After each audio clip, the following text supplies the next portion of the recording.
O que Nobutatsu fez de novo, ele decidiu revelar o passado de Momoyase Saint-Germain em apenas uma página do volume 20 do mangá de Dandadan que saiu há pouquíssimo tempo atrás. Então se você tá surpreso com o pau do Okarun, vai ficar com certeza surpreso em saber que Momoyase na realidade é uma princesa que viveu há muito e muito tempo atrás, e Saint-Germain não é o inimigo que todos imaginamos. Fala meus delinquentes, como que vocês estão? Sonark Animes aqui falando, mas antes de ir pro conteúdo, é claro, não se esquece de se inscrever nesse canal maravilhoso e largar aquela dedada saltitante no botão do like que me ajuda bastante. Claro, ver os nossos outros conteúdos que tem um melhor que o outro, e hoje ainda sai um vídeo com os spoilers completos de One Piece que eu sei que todo mundo quer saber o que diabos tá acontecendo na cabecinha do Oda. Sem mais enrolação, vamos direto pro conteúdo. Está acontecendo coisas extremamente importantes dentro do universo de Dandadan nesses últimos capítulos, e elas são as revelações em volta do Okarun e todo o poder gigantesco que ele acaba de receber. Pra você ter uma noção, o Okarun recebeu o seu pau retrátil, que vai ficar grandão assim que ele ficar extremamente poderoso. E se você tá se perguntando como funcionar, quem sabe disso, todo mundo aqui desse canal sabe, até porque viram o vídeo de ontem onde eu mencionei que esse poder é nada mais, nada menos que o bastão de Shuten Doji, o Oni mais poderoso de toda a mitologia japonesa. E também eu traduzi esse painel aqui. Pra concluir, Dandadan sempre coloca pra gente alguns spoilerzinhos minuciosos dentro dos seus capítulos, e não foi nem um pouco diferente com a situação atual do Okarun e capítulos anteriores também, quando a gente descobriu exatamente porque Seiko Ayase está indo diretamente a Shimane. Mas isso não é o assunto principal do vídeo. Se você quiser ver, tem os nossos outros conteúdos,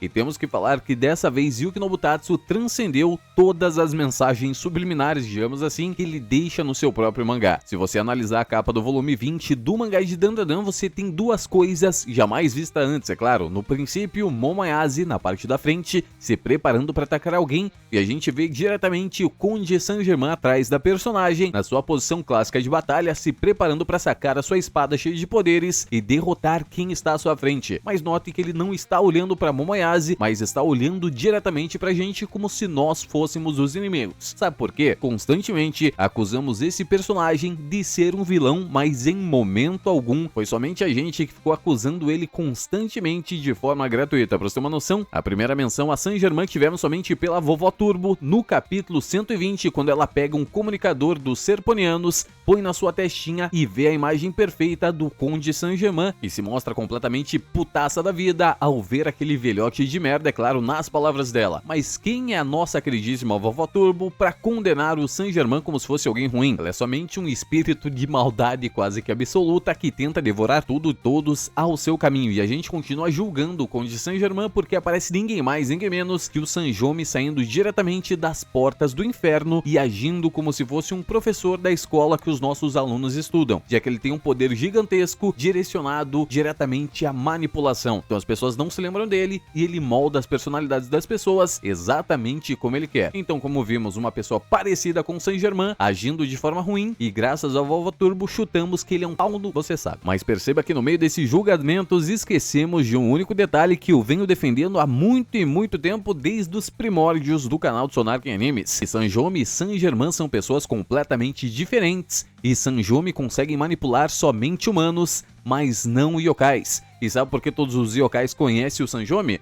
Porque os yokais compartilham de uma mente em colmeia, tendo conhecimento exato praticamente sobre qualquer coisa de outro yokai. E Sanjomi nada mais nada menos que é um Nurari-Hyun, a mesma coisa que eu mencionei pra vocês há muito tempo, onde ele se torna o ser supremo dos yokais e comanda todos eles. No caso, manipula todos os yokais e pessoas, porque esse realmente é o seu poder. E Saint-Germain é apenas alguém que é o bode expiatório do Nurari-Hyun no momento. Também tem um vídeo muito bom nesse canal que eu falo a história da mitologia por trás do Conde Saint-Germain, baseada no personagem real, e já nesse vídeo eu explico por que o Sanjomi tem uma aparência exatamente igual ao do Conde Saint-Germain e o que aconteceu para ele ter se tornado um yokai, o que aconteceu para ele ter se tornado Nurari-Hyun. A Sonark não tá me convencendo ainda, eu acho que o Conde Saint-Germain e o Sanjomi são as mesmas pessoas. Estão completamente enganados, meus delinquentes. Notem que a primeira pessoa a reconhecer o Conde Saint-Germain foi a Vovó Turbo, chamando ele de velhote de merda, mas em momento nenhum ela teve contato direto com Saint-Germain, a não ser, é claro, pelo comunicador serponiano. E notem também também, em todos os momentos que o Conde Saint-Germain apareceu, ele agiu extremamente educado e com um linguajar extremamente antiquado, mostrando que ele é uma pessoa que viveu há muito e muito tempo atrás e também uma pessoa que está viva há muito tempo. Se vocês voltarem nos capítulos anteriores, por volta do capítulo 160 do mangá de Dandadan, a gente tem o yokai das cartas féricas se deparando com o Conde Saint-Germain e agradecendo ele por ter enviado Zuma em direção ao baú amaldiçoado para que ele pudesse sair daquele local, mas não está entendendo porque somente agora o Conde Saint-Germain decidiu atacá-lo, já que eles se mostraram amigos de início, e Saint-Germain diz claramente, olhando nos olhos dele: sinto muito, mas quem deveria ser você? Percebe que mais uma vez um yokai acredita que o conhece, mas não sabe diferenciar o personagem, muito provavelmente porque quem ele encontrou a primeira vez foi Sanjomi e não Saint-Germain. E também é claro, né, já que a vovó Turbo não estava lá no momento, foi incapaz de reconhecer a diferença entre os dois personagens. A gente continua avançando os capítulos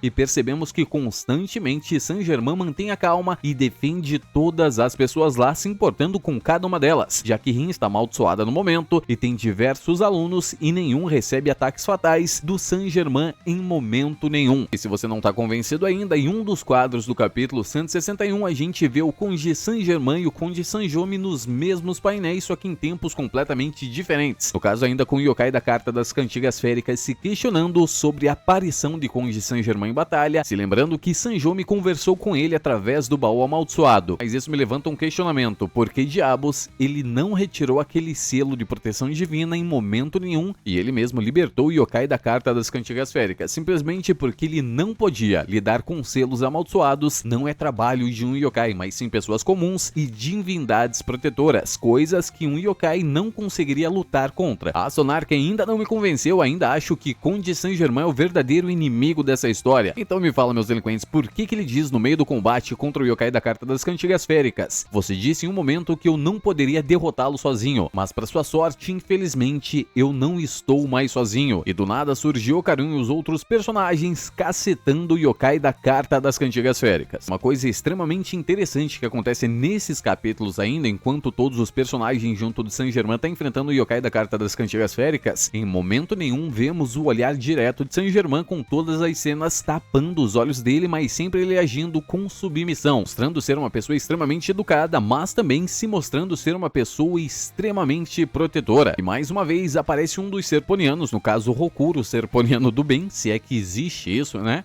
Ele finalmente pergunta: o que diabos você está fazendo aqui? E mais uma vez o Conde Saint-Germain diz: receio que eu não o conheço, mas talvez tenhamos nos visto em outro lugar, mostrando que Saint-Germain já sabe que tem alguém utilizando a aparência do personagem. Sonar, quem mais me diz, o que diabos tem isso a ver com o volume 20, com a capa do volume 20, com o passado de Momoyase? É extremamente simples e não é ao mesmo tempo. Agora que sabemos que o Conde Saint-Germain não é uma pessoa maligna e analisarmos a capa como se ele estivesse protegendo Momoyase, a gente vê ninguém mais, ninguém menos que a personagem se preparando para lutar contra alguém e sendo protegida pelo Conde Saint-Germain. E é claro que enquanto ela faz isso, utiliza seu uniforme escolar que apareceu pra gente nos primeiros capítulos dessa obra maravilhosa. Mas esse uniforme tem uma pequena diferença: em vez de estar escrito o nome de Momoyase, está escrito o nome de uma região japonesa conhecida por Toshima, que fica no norte do Japão, em uma região distante da onde Momoyase e os outros personagens moram. E é exatamente aí que conseguimos montar uns paralelos extremamente interessantes. No final do capítulo 201 apresentou pra gente o castelo de Shimane, lugar que possivelmente o ninja ladrão que roubou os artefatos sagrados do templo está nesse exato momento. Mas a gente foi pensar por que diabos o Yuki Nobutatsu mostrou um castelo gigantesco desse, é somente para ir de acordo junto com a sua capa. A história, o clã Toshima residia no castelo de Sakuji, um castelo completamente diferente do castelo de Shimane, mas que tem algumas lendas extremamente parecidas. Indo direto pro castelo Sakuji, quando o clã Toshima residia lá, tinha uma princesa conhecida como Teruhime. A história gira em torno dessa princesa, suposta filha do último chefe do clã Toshima, no caso Toshima Yatsune. E o que aconteceu em um certo momento da história? Eles foram atacados por alguns clãs rivais e decidiram pular do castelo em direção ao lago para se proteger, tentar fugir de lá e não serem mortos, mas ambos acabaram se afogando. Tem umas histórias que dizem que o pai da garota acabou se salvando, mas em todas elas afirma que a garota acabou se perdendo no mar porque era muito jovem e não sabia nadar. E depois disso as pessoas trataram ela como uma divindade protetora moradora do local, até porque não encontraram um corpo e acham que ela se fundiu à essência do lago daquela região. Paralelo extremamente interessante com a princesa em miniatura ajudante do deus Okuninushi, que também desapareceu misteriosamente no lago de uma hora para outra. Realmente são muitas coincidências em pouquíssimos capítulos de Dandadan, mas a história fica mais curiosa aí. Se você unir a situação do nosso queridíssimo Conde Saint-Germain, os paralelos envolvendo Momoyase e seu nome, a gente encontra mais coincidências interessantes. Traduzindo os kanjis de Toshima, fica algo mais ou menos assim: abundância, riqueza e fartura, e o último kanji seria ilha, mesmo paralelo ligado diretamente à ilha de Onigashima, o mesmo local onde Momotaro, a criança nascida do pessegueiro, foi parar, derrotou diversos Onis e retornou trazendo diversos dinheirinhos para nós. E o que significa os kanjis do nome Momo? Exatamente isso, pêssego. Olha que bonitinho esse nome. E aí que entra aquela história que eu mencionei para vocês sobre o passado de Momoyase. Colocamos ela como uma personagem que viveu em muito tempo atrás. Substituímos ela pelo lugar de Teruhime e o Saint-Germain pela posição de seu pai, mas no caso mais como um protetor. Sonarken, por que você diz isso e não faz o menor sentido, já que essa história de Teruhime aconteceu em muito tempo atrás. Se vocês notarem nos vídeos que eu comento com o Saint-Germain, ele é um paralelo direto ao personagem real da nossa vivência, que tem diversas histórias, que constantemente viaja no tempo para diversos locais completamente diferentes, agindo de formas completamente misteriosas. Poderia ter simplesmente acontecido isso para salvar Momoyase, e para se salvar, ele lançou ela em direção ao tempo, mas como foram ambos em tempos diferentes, por isso que a gente foi apresentados aos personagens em momentos diferentes do mangá e não no mesmo exato capítulo. E é exatamente aí que entra a genialidade do nosso queridíssimo Yuki Nobutatsu, porque esse castelo Himeji é conhecido por ter mais de 100 cerejeiras espalhadas por todo o seu território, mas lá também tem um único pessegueiro, exatamente o mesmo lugar que Momoyase foi parar e foi encontrado enquanto era apenas uma criança por Seiko Ayase, e isso justificaria porque Seiko Ayase é extremamente jovem e não tem idade necessária para ser a avó de Momo. E ela ganhou o nome de Momo porque justamente foi encontrada debaixo de um pessegueiro. Mas é claro que eu quero saber a sua opinião. O que você acha disso? Acha que o Yuki Nobutatsu é um baita de um safado ou é só o Sonarken que tá usando algumas coisinhas com o Kojima? Também é claro, não se esquece de se inscrever nesse canal maravilhoso, largar aquela dedada saltitante no botão do like, me ajuda bastante, e ver os nossos outros conteúdos. Porque se você visse os nossos outros conteúdos, com toda certeza você já saberia disso há muito tempo e antes mesmo do que eu. No mais é isso, e Sonarken G, se inscreve logo nesse canal, senão vou mandar o Quinta Sakata puxar seu pé à noite.